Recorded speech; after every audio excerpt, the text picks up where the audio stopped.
लोकशाहीचा बुलंद आवाज, रिपब्लिकन वार्ता, महाराष्ट्र. विहिरीत पडलेल्या बिबट्याला पुसद वन विभागाने केले रेस्क्यू. मादी बिबटची तपासणी करून पैनगंगा अभयारण्य येथे सोडण्यात आले. बातमी पुसद येथून.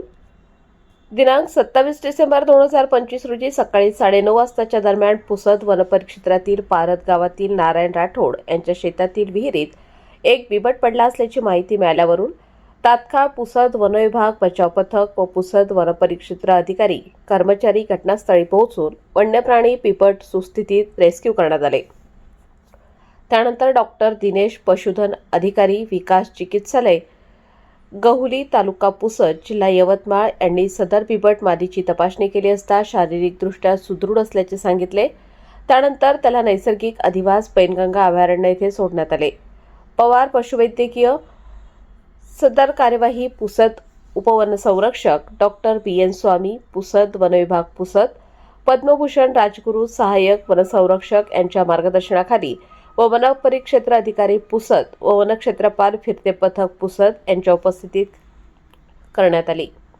नागपूर येथे हिवाळी अधिवेशनात बिबट संख्या वाढल्याने या संदर्भातील प्रश्नाला अधिवेशनात चांगलाच उजाळा मिळाला होता.